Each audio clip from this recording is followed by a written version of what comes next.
सुशांत सिंह राजपूत की जब मौत हुई, जो आज भी मैं कहता हूं उनकी हत्या हुई, सुशांत केस क्या फिर से एक बार जाग चुका है? क्या इस मामले में इस बार राजनीति तो नहीं होने वाली है? क्या इस मामले में सही में अब सुशांत को न्याय मिल जाएगा? बात करेंगे डिटेल में।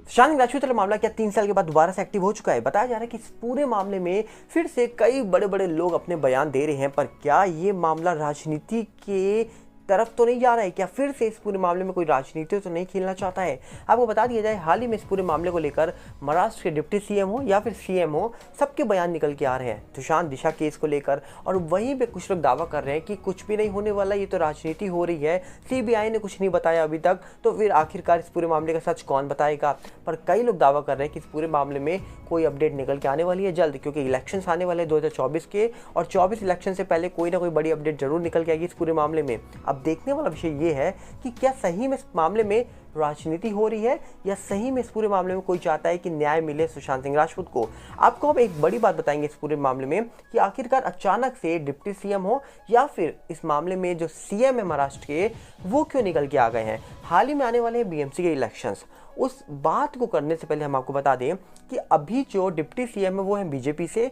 और जो यहाँ पर सीएम है वो है शिवसेना से, क्योंकि शिवसेना की पार्टी जो थी वो पहले थी उद्धव ठाकरे जी के पास, अब वो है एकनाथ शिंदे जी के पास। तो अब एकनाथ शिंदे जो है वो बिलोंग करते हैं शिवसेना पार्टी से, और जो देवेंद्र फडणवीस जी हैं वो बिलोंग करते हैं बीजेपी से।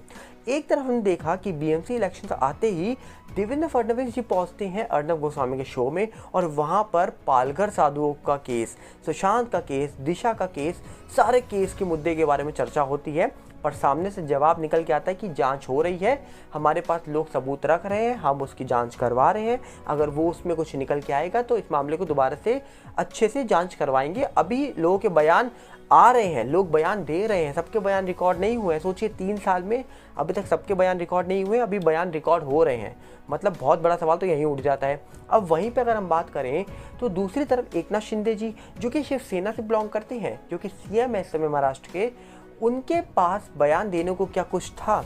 डेफिनेटली था।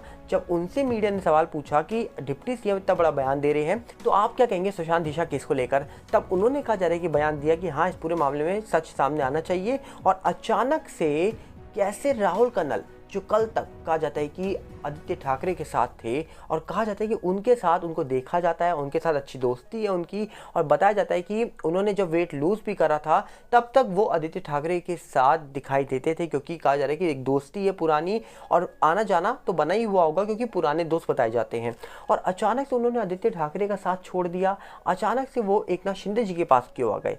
क्या एकनाथ शिंदे जी ने बुलाया राहुल कन्नल को? क्योंकि यहाँ पर देवेंद्र फडणवीस जी तो बिलोंग करते हैं बीजेपी से, क्या 24 के बाद देवेंद्र फडणवीस जी दोबारा सीएम तो नहीं बन जाएंगे? क्योंकि आज तक हमने ये नहीं देखा कि सीएम के सामने डिप्टी सीएम का जो कद है वो कहीं ना कहीं थोड़ा सा नीचे रहता है, सीएम का कद ऊपर होता है। जब फोटो लगती है तब भी सीएम की फोटो बड़ी होती है, डिप्टी सीएम की फोटो थोड़ी छोटी होती है। पर यहाँ पर देख रहे हैं कि कई सारे पोस्टर नजर आ रहे हैं जहाँ पर पहले डिप्टी सीएम की फोटो छोटी आती थी, अब वो फोटो को बड़ा कर दिया गया है। तो क्या यहाँ पर अलग अलग पार्टियाँ अलग अलग तरीके से बात कर रही हैं, अलग अलग तरीके से चीज़ों को अपना रही हैं कि हम इस तरीके से सुशांत दिशा केस को उठाएंगे, आप लोग इस तरीके से उठाएंगे। जहाँ पर एकनाथ शिंदे जी की पार्टी में अचानक से सीधा आदित्य ठाकरे के दोस्त सेंटर हो जाते हैं, और वो इतना बड़ा बयान दे देते हैं कि मेरा नाम इस पूरे मामले में निकल के आएगा तो मेरा सर आपका जूता। और वहीं पर देवेंद्र फडणवीस जी अचानक से अर्नब गोस्वामी के शो में जाकर इस मुद्दे को उठाते हैं। अब सबसे बड़ा सवाल ये है कि अर्नब गोस्वामी जो है, उन्होंने सुशांत केस को बहुत उठाया था, तो उनसे लोग कनेक्ट हैं, उनसे ऑडियंस कनेक्ट है। अगर उनके पास जाके कोई बात करेगा तो वो बात को लोग देखेंगे, समझेंगे, जानेंगे, परखेंगे और कहीं ना कहीं मान भी लेंगे। वहीं पर एकनाथ शिंदे जी ने जिनको बुलाया है या उनकी पार्टी में जो ऐड हुए हैं वो है राहुल कन्नल, जो आदित्य ठाकरे के दोस्त बताए जाते हैं। और एक वक्त पर आदित्य ठाकरे को लेकर भी कई सारे सवाल उठे थे और लोगों ने बहुत सवाल उठाए थे उनको लेकर भी। तो अब सवाल ये उठता है कि आखिरकार क्या दोनों जो लोग हैं ये डेफिनेटली साथ में काम कर रहे हैं, पर क्या अंदर अंदर कुछ और चल रहा है? वहीं पर अचानक से देखा गया कि देवेंद्र फडणवीस जी अब हाथ मिला लेते हैं एनसीपी से, और एनसीपी के अजीत पवार भी ऐड हो जाते हैं देवेंद्र फडणवीस जी के साथ। और सोचिए वो अपने पारिवारिक पर्सन, अपने जो फैमिली पर्सन है शरद पवार जी, उनको छोड़ देते हैं और वो देवेंद्र फडणवीस जी का हाथ अपना लेते हैं। अब सवाल ये उठता है कि आखिरकार पहली बात तो ये सच है कि राजनीति में कोई किसी का सगा नहीं, राजनीति में कुर्सी सबकी सगी होती है, ये रियलिटी है। अब यहाँ पर सवाल ये उठता है कि आखिरकार कौन सही बोल रहा है, कौन झूठ बोल रहा है, क्योंकि इलेक्शंस पहले बीएमसी के हैं, उसके बाद 2024 में इलेक्शंस होने वाले हैं। अब 2024 में तो इलेक्शन महाराष्ट्र के भी होंगे, महाराष्ट्र का सीएम कौन बनेगा, और साथ में देश के भी इलेक्शंस होंगे कि देश का पीएम कौन बनेगा। अब दोनों तरफ अगर हम बात करें तो अगर देवेंद्र फडणवीस जी ये शो करते हैं कि सुशांत दिशा केस मुद्दा ज़्यादा उठ रहा है, उठाया जा रहा है, तो क्या देवेंद्र फडणवीस जी को साथ मिलेगा जनता का? क्या वो बन जाएंगे 2024 में महाराष्ट्र के सीएम, या फिर एकनाथ शिंदे जी को सपोर्ट मिलेगा जनता का, या वही बन जाएंगे दोबारा से फिर से महाराष्ट्र के सीएम? ये देखने वाला विषय होगा। पर वहीं पर अगर हम बात करें एक और, अगर जैसे नीतीश कुमार जो है जिन्होंने बीजेपी का साथ छोड़ दिया है, अब वो बिहार में थे, अगर वो दोबारा बीजेपी में शामिल हो जाते हैं तो बात अलग है। अगर वो बीजेपी में शामिल नहीं होते हैं तो दोबारा से क्या बिहार में भी सुशांत सिंह राजपूत का नाम दोबारा गूंजेगा या दोबारा सुनने को मिलेगा? क्योंकि आपको याद होगा बीजेपी का एक नारा था कि सुशांत सिंह राजपूत को कभी भूलने नहीं देंगे, कुछ इस प्रकार एक नारा बनाया था जब सुशांत केस हुआ था और जब बिहार के इलेक्शंस भी थे। पर अब कहा जा रहा है कि लोग धीरे धीरे चीज़ों को भूल रहे हैं, पर इलेक्शंस आते ही सब लोगों को याद आ जाता है सुशांत सिंह राजपूत। और ये मानना पड़ेगा कभी ना कभी सुशांत सिंह राजपूत लोगों के काम आए थे, जब वो जीवित थे तब भी और आज जीवित नहीं है तब भी। और सवाल अपने आप उठ रहे हैं कि आखिरकार अचानक से सुशांत मुद्दा उठ जाता है, 3 साल होने के बाद सीबीआई की ओर से अपडेट नहीं निकल के आती है, पर बड़े बड़े राजनेता इस मामले को लेकर अब चर्चा कर रहे हैं। और अर्नब गोस्वामी जो हैं उन्होंने भी अचानक से इस मुद्दे को कैसे उठा लिया? क्या अब इस मुद्दे के बारे में वो रोज बात कर रहे हैं? नहीं, जब उनके शो में डिप्टी सीएम पहुंचे हैं तब उन्होंने बात करी है। तो कहीं ना कहीं लोगों के मन में बहुत सारे सवाल आ रहे हैं, बहुत सारे डाउट्स आ रहे हैं। इन डाउट्स को सिर्फ दूर कर सकते हैं तो इस समय वही लोग जो सुशांत सिंह राजपूत के बारे में बात कर रहे हैं और सुशांत सिंह राजपूत वाले मामले को लेकर वो दावा कर रहे हैं कि सुशांत दिशा केस है, इसके बारे में जांच होगी, सच सामने आएगा। अब देखने वाला विषय है कि उनकी बात में कितना दम होगा, ये तो वक्त ही बताएगा। पर वहीं पर अगर हम दूसरी तरफ बात करें तो सुशांत केस होने के बाद पिठानी साहब, इनको कोई नहीं भूल सकता, सिद्धार्थ पिठानी, जिनको लेकर सवाल बहुत सारे उठे थे। बताया जाता है कि ये शख्स जब रिपब्लिक में गए तब भी वहाँ से भागने की कोशिश करी, टाइम्स नाउ में गए तब भी ये वहाँ से भागने की कोशिश कर रहे थे क्योंकि ये अपने ही सवालों में फंस चुके थे।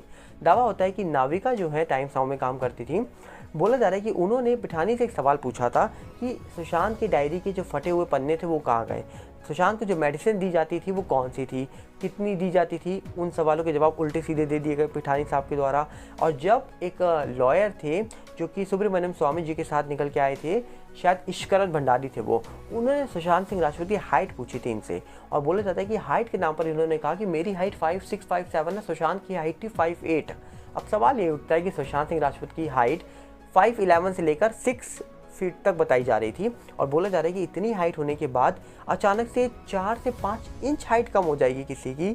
एक तरफ हाइट है 6 फुट 183 सेंटीमीटर और दूसरी तरफ कोई दावा कर रहा है कि 174 या 175 सेंटीमीटर। सवाल तो यहीं उठ जाता है कि आखिर इतनी हाइट कम बता दी, जो शख्स उनके साथ उस घर में रहता था वो बता रहा है ये बात। और जबकि बहुत सारे सोशल मीडिया पे उनकी हाइट मेंशन थी, उनके जाने के बाद कई जगह से उनकी हाइट भी चेंज कर दी गई थी, पर डेफिनेटली कृति सेनन के साथ जब वो खड़े होते थे तो लंबे लगते थे और कृति सेनन की हाइट 5'9", 5'10" समथिंग बताई जाती है, तब भी वो लंबे लगते थे। अब लोग यही सवाल उठाते हैं कि आखिर सुशांत की हाइट कितनी थी, तो पिठानी साहब तो अपनी बातों में फंस गए थे।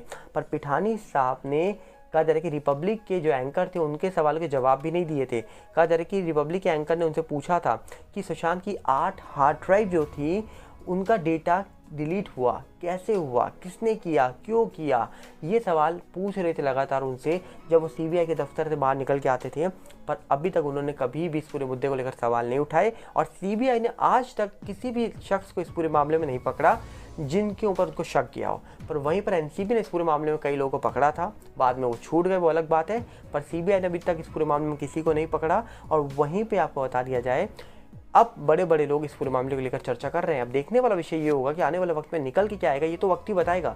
पर आपकी राय क्या है? आप अपनी राय कमेंट बॉक्स में रखिएगा, हम चाहेंगे आप अपनी राय रखिए कि आपको क्या लग रहा है। हम मिलेंगे बहुत जल्दी। नमस्कार, जय हिंद।